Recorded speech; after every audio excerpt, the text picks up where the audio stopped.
Hola a todos y bienvenidos a un nuevo capítulo de esta sección de Se Cierra Interconsulta, en donde analizamos casos difíciles que ustedes nos envían en donde tengan dudas diagnósticas o terapéuticas relacionadas con el mismo. Recuerden que si tienen algún caso relacionado que creen que podríamos analizar acá y les gustaría que lo hiciéramos, lo único que tienen que hacer es enviarlo a través del forms que dejamos en la descripción. Esta sección está respaldada por el Comité de Internistas Jóvenes de la Asociación Colombiana de Medicina Interna y el Capítulo Colombia del American College of Physicians. Con eso dicho, ¿qué caso nos envían hoy, José? Perfecto, Andrés. Hola a todos. En esta ocasión, el doctor Pérez desde Yopal nos envía el siguiente caso. Es una paciente femenina de 85 años con antecedente de hipertensión arterial, dislipidemia, diabetes tipo 2 y tuvo un infarto del miocardio hace 2 años con anatomía desconocida. Esta paciente proviene de un área rural e ingresa a un hospital de primer nivel con un cuadro de 24 horas de evolución consistente en dolor torácico, retroesternal, opresivo que se irradia a ambos hombros, asociado a diaforesis y náuseas. Le toman un electrocardiograma que evidencia unas ondas T negativas de B1 a B6. En resumen, se trata de una paciente con múltiples comorbilidades cardiovasculares y un cuadro de dolor torácico agudo que tiene una alta probabilidad de ser de origen cardiovascular e incluso vemos unos cambios que pudieran ser inespecíficos pero también relacionarse con isquemia a nivel del electrocardiograma. El doctor Pérez nos hace las siguientes preguntas con relación al caso. Al tratarse de una institución de primer nivel, en este caso sin tener disponibilidad de biomarcador cardíaco, ¿es mejor iniciar el manejo antiisquémico completo inmediatamente para después remitir o es mejor no iniciarlo y remitirlo?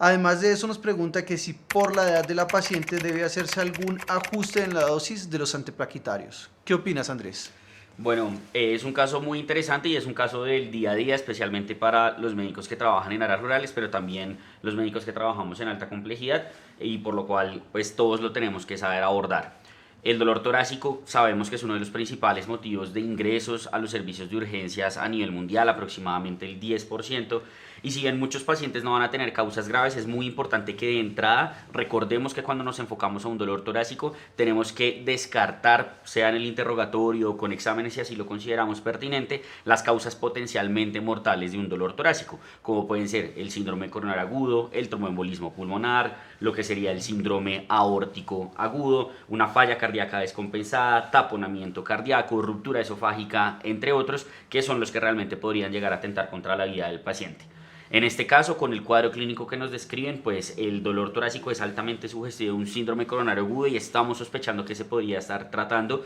de un infarto agudo de miocardio, que pues es de gran importancia porque esta es la principal causa de morbimortalidad y de mortalidad a nivel mundial, por lo que todos deberíamos saber cómo enfocarlo y abordarlo. Creo que con esto que nos plantea el doctor Pérez para abordar el caso, podríamos abordar tres preguntas o tres como problemáticas principales. La primera es cómo se hace el diagnóstico de infarto, porque él nos dice que no tiene biomarcadores, demás, podría confirmar o no el diagnóstico, ¿cómo haríamos eso? Número dos, se puede iniciar el diagnóstico, el manejo, perdón, antiisquémico sin haber confirmado el diagnóstico del infarto agudo de miocardio. Y número tres, que él nos pregunta es si algunas variables podrían o no modificar las dosis de este manejo antiisquémico, particularmente nos hace pregunta con lo que sería la parte de los antiagregantes. Entonces yo creo que podríamos empezar con esa primera temática. ¿Cómo se confirma el diagnóstico de infarto agudo de miocardio? Excelente. Entonces, como lo mencionaba Andrés, el infarto es un diagnóstico que debemos reconocer e identificar de forma temprana y hace parte del espectro del síndrome coronario agudo. Entonces, como hace parte del síndrome coronario agudo, el síndrome coronario tiene un diagnóstico que como tal es clínico, ya que si los síntomas del paciente son lo suficientemente sugestivos, el contexto en el cual ocurren, los factores de riesgo sugieren que es un dolor por isquemia del corazón, podemos hacer el diagnóstico, así sea de una angina inestable. Sin embargo, la heterogeneidad en su presentación ha obligado que en la evolución de la historia se hayan desarrollado biomarcadores para poder identificar si efectivamente hay un daño cardíaco secundario a la isquemia. Esto ha evolucionado progresivamente. Inicialmente usábamos marcadores como la CKMB, la deshidrogenasa láctica, la ALT, entre otras, y hoy en día sabemos que las troponinas son el biomarcador de elección, idealmente una troponina de alta sensibilidad, ya que permiten identificar de forma más temprana, con umbrales de detección más bajos, si hay o no injuria miocárdica. Y además de eso, como estos pacientes son tan heterogéneos, se requiere tener como una definición universal de qué es un infarto agudo de miocardio, sobre todo también pensando en la inclusión de los pacientes en un estudio clínico y que sean pacientes que tengan más o menos unas características similares. Con esto se desarrolló la cuarta definición universal de infarto, que está vigente desde el 2018, que nos dice que un paciente tiene un infarto agudo de miocardio cuando tenemos la combinación de dos componentes: injuria o lesión miocárdica aguda, que va a estar determinada por una elevación de la troponina por encima del percentil 99, que tenga un aumento o disminución de más del 20%, lo que quiere decir que necesito probablemente más de una medición de la troponina, y al mismo tiempo que haya evidencia de isquemia, que puede ser bien sea por la clínica, como los síntomas de nuestro paciente, cambios electrocardiográficos dinámicos, como la inversión de la onda T que tiene nuestro paciente en derivaciones precordiales, imágenes como eco-TT, resonancia, perfusión miocárdica, donde haya alteraciones de la contractilidad nuevas que obedezcan a un territorio coronario o necrosis nueva. Y otra opción puede ser la identificación de una oclusión coronaria aguda en una arteriografía. Sin embargo, llevándolo ya a la práctica clínica diaria, tenemos que distinguir claramente entre lo que se conoce como un infarto con elevación del ST y un infarto sin elevación del ST, ya que el infarto con elevación del ST es un diagnóstico clínico y electrocardiográfico. No debemos esperar el resultado de la troponina para decidir si un paciente tiene esta condición, ya que es altamente mortal en caso de no intervenirse de forma temprana, y sabemos que la intervención que más va a impactar va a ser la reperfusión, bien sea con trombolisis o angioplastia coronaria percutánea inmediata. El infarto agudo de miocardio con elevación del ST pues se diagnostica cuando tenemos una elevación significativa del ST en dos o más derivaciones que miren la misma cara del corazón, que sea persistente. Las guías dicen por más de 30 minutos, pero con una clínica lo suficientemente compatible y una morfología sobre todo convexa que lo sugiera, pues vamos a considerar que es un infarto y no esperamos la troponina. Si es un infarto sin elevación del ST, pues sí requeremos utilizar la troponina. Y es muy importante mencionar que últimamente se ha cambiado un poco, o se ha buscado cambiar la nomenclatura de infarto con y sin elevación del ST a infarto oclusivo o no oclusivo, porque en verdad lo que marca el pronóstico es que haya una oclusión aguda total del vaso, y esto es lo que requiere la reperfusión temprana, que una de las formas más frecuentes en las que se manifiesta es la elevación del ST, pero existen otros patrones electrocardiográficos que pueden sugerir que está pasando este fenómeno, como es el patrón STT de Winter, como lo es por ejemplo la elevación del del ST en ABR con infradesnivel de 6 o más derivaciones. Está el patrón de Wellens, que también nos habla de que hay un riesgo de una oclusión aguda total de una arteria coronaria. Entonces vayámonos familiarizando con esta nueva terminología, que pues probablemente sea la que vamos a utilizar en unos años. Pero teniendo en cuenta que puede haber limitaciones en los recursos a la hora de abordar un paciente en urgencias con dolor torácico, si sospechamos que el dolor pudiera ser de origen isquémico coronario, existen herramientas o escalas pronósticas que nos permiten saber cuál es el riesgo de que el paciente tenga un evento adverso cardiovascular mayor en las siguientes 6 semanas, como lo es el Hart Score, un puntaje ampliamente validado incluso en población colombiana, y pues tiene en cuenta, es una mnemotecnia que tiene en cuenta la historia clínica que tan sugestiva es, el electrocardiograma, la edad, los factores de riesgo y la troponina. De ahí viene el Hart. Cada variable va a tener un puntaje de 0, 1 o 2, lo que quiere decir que el puntaje máximo van a ser 10 puntos y el puntaje mínimo van a ser 0 puntos. Entre 0 y 3 es un riesgo bajo, estos pacientes se pueden dar de altas de forma tranquila y estratificarse acaso de forma ambulatoria. Entre 4 y 6 es un riesgo intermedio, y acá es donde hay que individualizar al paciente, de pronto hacer una estratificación invasiva, de pronto vigilarlo, de pronto hacer una troponina de control. Y 7 o más va a ser alto riesgo, con lo cual indicaría que el paciente debe estudiarse intrahospitalariamente, idealmente con una estrategia invasiva de estratificación coronaria. En el caso de nuestro paciente, aún sin tener el resultado de la troponina, es decir, asumiendo que el resultado fuera negativo, el Hart Score va a dar 7 puntos, lo que confiere un riesgo del 50 a 65% de presentar un MEIS a 6 meses, y nos indica que debemos estudiar este paciente de forma intrahospitalaria. Este score de Hart se diferencia de otros predictores de desenlaces como el TIMI o el GRACE, porque este score fue validado en pacientes con dolor torácico que pudieran o no ser coronarios, mientras que el TIMI o el GRACE ya es en pacientes que tienen el diagnóstico de síndrome coronario agudo. O sea que es una herramienta que es mucho más útil para el médico de primer contacto, el médico de atención primaria que está ahí en el servicio de urgencias. En definitiva, el diagnóstico pues, o exclusión del infarto de miocardio va a requerir de las troponinas, pero el enfoque inicial del dolor torácico y el síndrome coronario agudo es un enfoque clínico. Las ayudas, como usted lo mencionaba, que se soliciten deben ir buscando descartar otras causas mortales. Pero en definitiva lo que siempre debemos tener es un protocolo o una ruta de atención de dolor torácico. De hecho, un estudio de validación de la ruta del American Heart Association y el American College of Cardiology publicado en el 2021, en el cual evaluó esta ruta para la atención del dolor torácico tanto en área rural como urbana, incluyendo a casi 15.000 pacientes, mostró que aplicar la ruta tiene un valor predictivo negativo cercano al 99%, es decir, se le escapa 1% o menos de los pacientes con alto riesgo de tener un desenlace cardiovascular mayor, aunque hubo una diferencia entre si el paciente ya tenía enfermedad coronaria antes o no, teniendo un mejor rendimiento en los que sí tenían enfermedad coronaria previa. Realizamos una reseña apreciando críticamente este estudio. Si quieren conocerla, la vamos a dejar en la descripción del video. Pero entonces, Andrés, sabiendo que el diagnóstico debe confirmarse con troponina, pero no la tenemos disponible, ¿puedo iniciar la terapia antitrombótica y en general antiisquémica cuando tenemos la sospecha sin haberlo confirmado aún? Bueno, es una pregunta muy importante porque pues este es un escenario al cual se pueden enfrentar muchos médicos en el área rural y lo que debemos saber es que este manejo antiisquémico, no solo el antitrombótico, sino en general todo lo que engloba el manejo antiisquémico, va a buscar reducir precisamente estos desenlaces adversos que pueden llegar a presentar estos pacientes. Mortalidad, complicaciones cardiovasculares como arritmias, reinfarto, complicaciones mecánicas, que son las que finalmente pueden conllevar a que los pacientes, sea con síndrome coronario agudo o con infarto agudo miocardio, lleguen a tener un desenlace fatal a corto plazo o una mala calidad de vida a largo plazo. Sin embargo, pues definitivamente lo que más va a impactar en reducir estas complicaciones es la reperfusión temprana, particularmente en el infarto con elevación del ST, como lo veníamos mencionando. Entonces, teniendo esto en mente, creo que es importante que recordemos en qué consiste este manejo antiisquémico y qué consideraciones habría que tener a la hora de usarlos o no, y luego definir si los podríamos utilizar en el caso, como nos plantea aquí el doctor Pérez.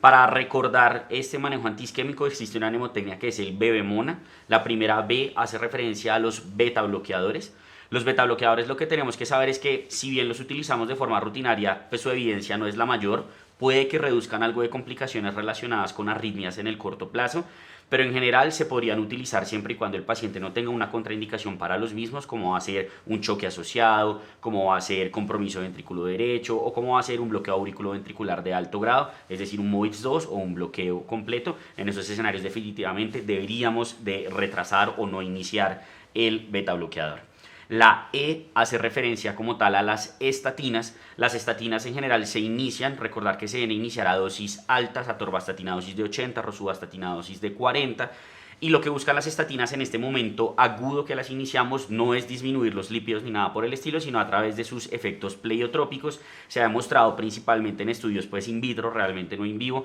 que pueden generar mejor tolerancia a la isquemia, disminuciones radicales libres de oxígeno, estabilización de la placa aterotrombótica, lo cual podría, sería plausible biológicamente que impacte positivamente en el paciente. Y en general pues no va a tener ninguna contraindicación, salvo que el paciente ya haya desarrollado alguna rhabdomiólisis por estatinas o cosas por el estilo. En general se podría utilizar de manera segura en prácticamente todos los pacientes. La siguiente B hace referencia a los bloqueadores del receptor de ADP, que también conocemos como los inhibidores del P2Y12, en donde está clopidogrel, ticagrelol, prasugrel. En general, pues el que más se suele tener disponible, más en un contexto como el que nos están planteando aquí en un área rural, va a ser el clopidogrel. Pero si no, pues el ticagrelol y el prasugrel han mostrado superioridad al clopidogrel, entendiendo que si los vamos a utilizar antes de la estratificación, es decir, antes de realizar la arteriografía y realizar lo que sería la reperfusión, el prasugrel no se puede utilizar como tratamiento, salvo que estemos en el contexto de un infarto con elevación del ST. Sin elevación del ST, como es el caso que nos está planteando aquí el doctor, podríamos utilizar clopidogrel a ticagrelol, idealmente ticagrelol si uno tuviera la opción, pero si no se tiene, pues clopidogrel a unas dosis usualmente de 300 a 600, pero ahorita ya hablaremos de si hay que hacer o no algún ajuste relacionado con esto. La siguiente E hace relación a la enoxaparina o a la anticoagulación, en donde podemos hacer uso de parina no fraccionada, enoxaparina, fondaparinux. En general, pues si uno está en una zona en la cual no va a poder realizar de manera temprana una arteriografía o algo por el estilo, casi siempre la terapia de elección va a ser la enoxaparina porque va a ser lo que uno tiene disponible.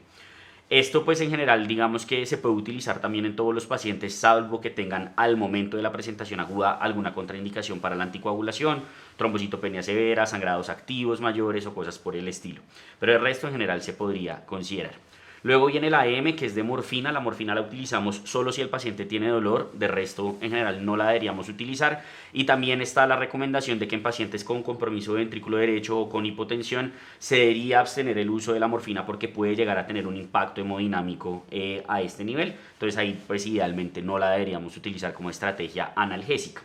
La O de oxígeno solo se utiliza en pacientes que tienen hipoxemia. Si el paciente no tiene hipoxemia, el oxígeno puede ser deleterio porque puede generar hiperoxia, vasoconstricción hiperóxica y también puede impactar en mayor generación de radicales libres de oxígeno, por lo cual solo se debe usar si el paciente está desaturado. De resto, nunca lo deberíamos considerar. En la N tenemos a los nitratos. Idealmente pues los nitratos se deberían utilizar como nitroglicerina sublingual, que no tenemos aquí en Colombia y no hay pues también disponible en muchos otros países, pero si uno la tuviera sería una estrategia inicial analgésica pues apropiada, siempre teniendo en mente que no la vamos a poder utilizar en pacientes hipotensos, pacientes con compromiso del ventrículo derecho o pacientes que tengan consumo concomitante de inhibidores de fosfodiesterasa, como podría ser por ejemplo el sildenafil.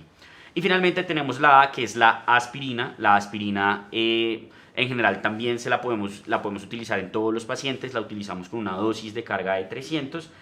buscando también este efecto antiplaquetario. Entonces, pues teniendo todo esto en mente que acabamos de mencionar, si estuviéramos frente a un caso de un infarto con elevación del ST, como usted bien nos dijo, el diagnóstico lo haríamos sin la troponina y podríamos iniciar todos estos medicamentos que mencionamos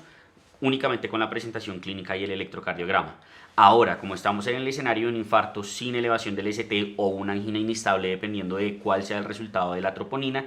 en esos escenarios pues nos toca individualizar. En general se suele iniciar este manejo antiisquémico que estamos mencionando, pero con ciertas particularidades, particularmente con lo que es el bloqueo del receptor de ADP o el inhibidor del P2Y12, ya que tenemos múltiples estudios que han mostrado que en general no hay un beneficio en el pretratamiento con estos medicamentos en este grupo de pacientes. Algo importante que uno debe tener en mente es que todos estos estudios es en pacientes que se llevan a estratificación de forma rápida.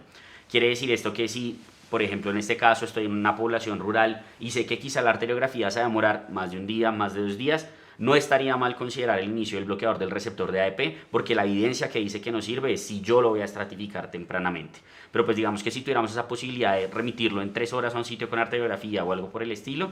en general no se debería iniciar el bloqueador del receptor de ADP y sería como lo importante que deberíamos tener en consideración.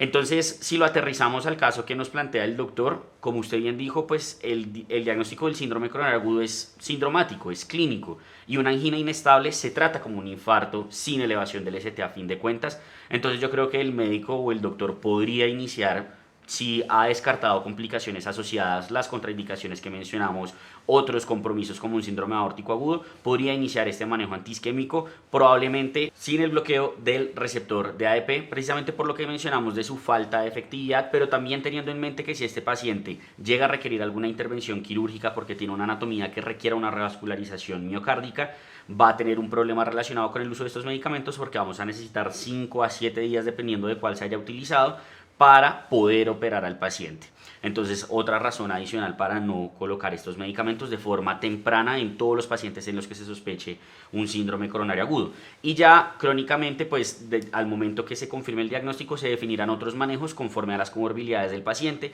En este caso es hipertenso, es diabético, por lo cual según las guías se podría plantear uso de inhibidores del eje renina-angiotensina-aldosterona, antagonistas del receptor mineralocorticoide, pero eso se individualizaría ya al momento posterior, no en el manejo agudo. Entonces, si bien podríamos dar todos estos medicamentos que estábamos mencionando, siempre hay una duda, una discrepancia en las opiniones de los doctores respecto a las dosis de los antitrombóticos, sobre todo en escenarios particulares relacionados con la edad.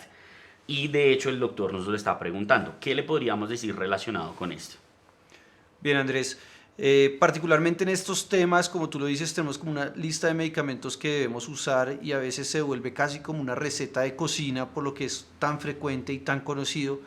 pero debemos procurar siempre individualizar a cada caso y definitivamente la edad debe ser un factor a tener en cuenta porque la edad no solo es un número, sino que además de eso se acompaña de comorbilidades, de fragilidad, mayor riesgo de sangrado, mayor riesgo trombótico, y cobra también mucha importancia el pronóstico del paciente determinado por sus demás condiciones y sus valores y preferencias. Así que cuando uno mira las guías en detalle, tanto la europea como la americana, le dicen a usted: considere la edad para ajustar la dosis de los medicamentos, ajustar la decisión de qué medicamento dar, y especialmente los antitrombóticos, teniendo en cuenta la farmacocinética, la farmacodinámica y las comorbilidades. Pero si uno entra en más detalle, se encuentra que no hay muchas especificaciones de cuándo ni cómo ajustar las dosis. Únicamente hacen dos precisiones específicas, que son en pacientes con infarto con elevación del ST que van a ser llevados a trombolisis, realice un ajuste en la dosis del clopidogrel como terapia antiplaquetaria de inhibidor del P2Y12, sin darle la dosis de carga de 300, sino darle de entrada la primera dosis de 75 miligramos si lo va a trombolizar. Y adicionalmente, la enoxaparina no la debería dar a dosis de 1 miligramo por kilo cada 12 horas subcutánea, sino 0,75 miligramos por kilo cada 12 horas subcutánea. El resto son, digamos, consideraciones que puede hacer cada médico, pero no hay una especificación de cómo ajustar esas dosis. Pero viéndolo más globalmente, incluso podemos en este tipo de pacientes llegar a replantearnos incluso la estrategia de manejo invasiva versus conservadora, solamente con medicamentos. Es un tema que está pues en furor últimamente y han salido varios ensayos clínicos, particularmente el Mosca Frail, que se enfoca en pacientes adultos mayores con fragilidad, o el Señorita, que fue publicado recientemente, donde aleatorizaron a adultos mayores en general de 75 años con el síndrome coronario agudo sin elevación del ST, a darles solo medicamentos sin hacerles arteriografía de entrada, o a hacerles un manejo invasivo con estratificación coronaria y pues angioplastia en caso de que lo consideran pertinente. Y en general es en esos dos estudios, con un seguimiento de más o menos entre 2 y 4 años, se vio que no hay diferencia en el pronóstico de estos dos pacientes, pero pues obviamente someterlos a una arteriografía implica mayores riesgos de sangrado, mayor tiempo de hospitalización, las complicaciones de la punción. Así que deberíamos tener en cuenta esto al momento de decidir si este paciente requiere o no un cateterismo, o podemos hacerle un manejo conservador con medicamentos, y en caso de que los síntomas recurran o en caso de que haya complicaciones, deterioro hemodinámico, ahí sí hacer una arteriografía coronaria. Entonces, llevándolo al caso que nos presenta el doctor Pérez, yo creo, Andrés, que tiene un cuadro clínico muy sugestivo. Con las herramientas diagnósticas iniciales, incluidos el examen físico, pudiera descartar complicaciones o contraindicaciones para la terapia antitrombótica, y debería pues montar una remisión junto con el tratamiento antiisquémico, incluyendo pues la terapia anticoagulante, la aspirina. Diferiría el inhibidor de P2Y12 si la radiografía se va a realizar dentro de las siguientes 48 horas. En caso de que no y que la sospecha clínica sea muy alta, o idealmente que ya tuviéramos confirmado el diagnóstico de infarto con una troponina, dar la carga del inhibidor de P2Y12, no a dosis de clopidogrel de 300 a 600, nos dice la guía. Como es adulto mayor, pudiéramos irnos por el rango inferior, 300 miligramos. Si no hay compromiso del ventrículo derecho, que lo podemos ver por el cuadro clínico o el electrocardiograma, considerar el inicio de betabloqueadores, que además seguramente ya lo trae antes por sus comorbilidades, control analgésico con opiáceos, control de la tensión si se requiere también como antianginoso la nitroglicerina, oxígeno, las estatinas, todo el manejo integral de bebemona que usted nos contó. Bien, Andrés, ¿cuáles serían los mensajes para llevar a urgencias? En primer lugar, el diagnóstico del infarto agudo de miocardio se debe hacer al cumplir la cuarta definición universal del mismo. Sin embargo, en el infarto con elevación del ST, únicamente con la clínica y el electrocardiograma es suficiente, mientras que en el infarto sin elevación del ST sí requerimos de las troponinas, recordando que lo que conocemos como el síndrome coronario agudo sí es un diagnóstico clínico como tal. En segundo lugar, la terapia antiisquémica, que busca reducir el riesgo de complicaciones y mortalidad en estos pacientes, debe iniciarse de forma individualizada una vez se hayan descartado complicaciones o contraindicaciones para las mismas, especialmente para la terapia antitrombótica. Con el diagnóstico clínico e idealmente con la confirmación bioquímica de la troponina, se deben iniciar los antiplaquetarios, la anticoagulación, betabloqueadores, oxígeno, estatinas en estos pacientes, particularmente con los antiagregantes plaquetarios, inhibidores de P2Y12, no hay diferencias en iniciarlo temprano o diferirlo hasta 24 o 48 horas esperando el resultado de la arteriografía para conocer la anatomía coronaria y saber si se requieren intervenciones quirúrgicas y así evitar tener que hacer un washout de la terapia. Y finalmente, si bien hay muchas dudas en cuanto a si se deben o no hacer ajustes de la terapia antitrombótica relacionados con la edad del paciente y algunas otras condiciones, lo único que realmente tiene evidencia a la fecha es disminuir la dosis de la enoxaparina de 1 miligramo por kilo a 0,75 únicamente en el caso de infarto con elevación del ST en un paciente que sea mayor de 75 años. Y en segundo lugar, no dar la carga de clopidogrel, es decir, no dar ni 300 ni 600, sino únicamente 75, únicamente en el paciente con infarto, con elevación del ST mayor de 75 años que va a ser llevado a trombolisis. Perfecto, Andrés, un caso muy interesante con una discusión muy útil. Si quieren conocer más de este tema, los invitamos a consultar el texto de Medicina Interna de la Asociación Colombiana de Medicina Interna en las secciones 7.1 a 7.4 sobre síndrome coronarios. Además, los invitamos a que nos envíen todos sus casos para que los discutamos en esta sección Andrés y yo, dejándolos en el link que está en la descripción. Y con esto, Andrés, yo creo que se cierra Interconsulta.